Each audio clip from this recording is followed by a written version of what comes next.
let's go for a little ride out, and I'm going to call this video 3 more mods and I'm done.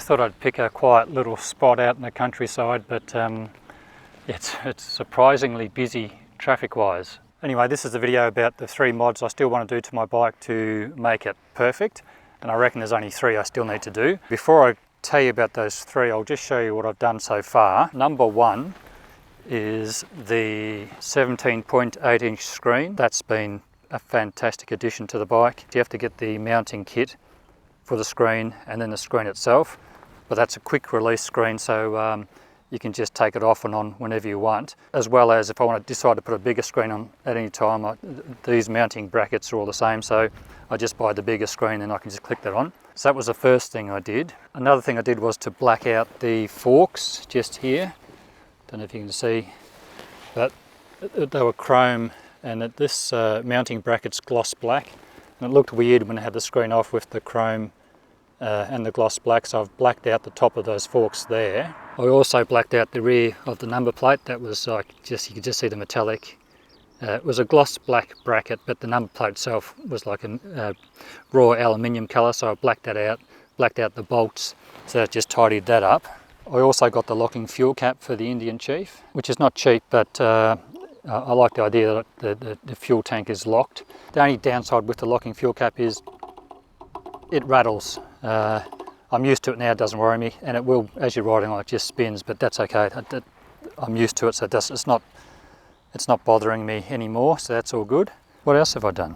And the last accessory I bought is this Saddleman Renegade Solo seat for the Indian Chief, and very, very happy with this purchase. This is only my 2nd ride on the seat, and already I can tell that it's already good enough for my needs, but it's only going to get better. I can feel it's only going to get better as I ride and the further I ride, so very happy with that choice. And it was only $442 Australian, which is, I reckon, fantastic buying when you consider how good the quality is and how well it works. No, that was a really, really good investment, that seat. Now, just on the screen, I prefer the look of the bike without the screen, but I much prefer the way the bike rides with the screen. It just takes all the wind pressure off me, and I can just sit there very comfortably relaxed and just ride, especially with the new Saddleman Solo seat. It's a really nice combination, those two. Now, back to the whole purpose of this video. The 3 mods I still want to do to this bike to make it perfect, and it's getting very close to being perfect. And I reckon these 3 mods will make it spot on, perfect, and my dream bike, basically. So the 3 things I want to do is 1, sissy bar, and I want a sissy bar that's going to be about probably this tall from the top of the guard there. And I have picked out a sissy bar, and I've got the shape I want, and I found the perfect one for me, and that's the tall sissy bar kit. Damn flies. That's the tall sissy bar kit from TC Bros, and I'll show you a picture of what that looks like. I'm going to have to fabricate some mounting plates and, you know, shape up the bottom of the sissy bar to form onto those plates. So there's going to be some work to make it work, but I think it's going to look really good once it's on the bike. So that's number 1. Number 2 then will be a pad to put on here.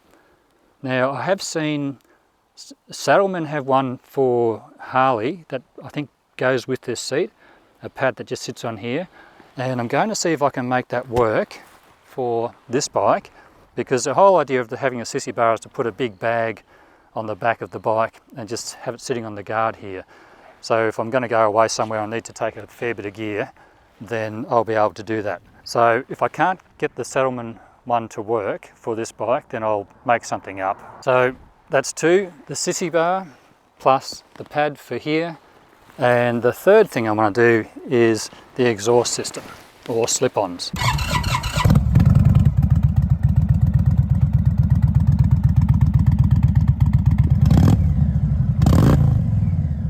And I've pretty well made my mind up that I want to get the Reinhardt slip-ons after hearing them on the Chief at Indian Motorcycle in Ballarat. They sound fantastic, and they're very similar in shape and size to the stock system, which I like.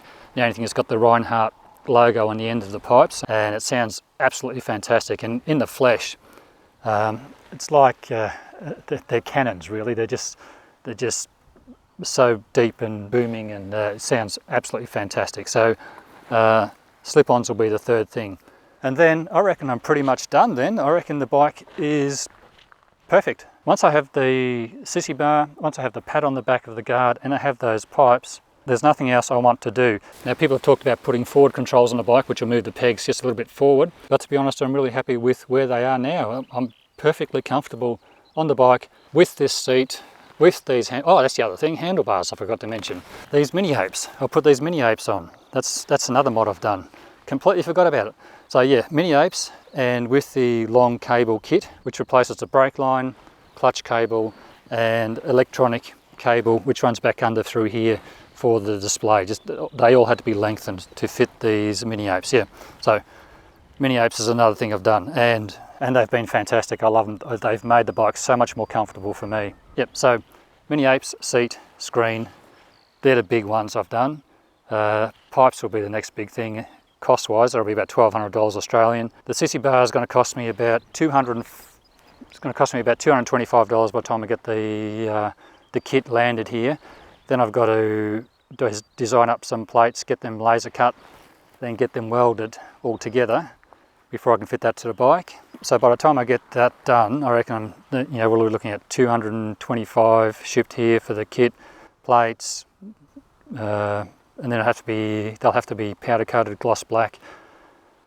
So it's probably saying $1,200 for the slip-ons, so that's $1,700, and then a pad here. I've still got about $2,000 Australian to spend to make the bike perfect.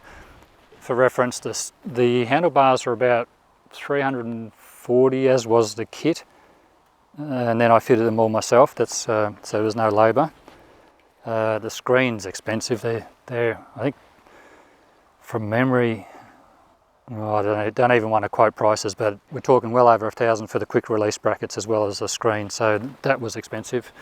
Everything's just expensive when you buy accessories for these sorts of motorcycles, but oh, so worth doing. Yeah, it's just made the bike into my dream bike. Basically, it's turning it into. All right, I probably could ramble on for ages on this, but I'm going to go for a bit more of a ride.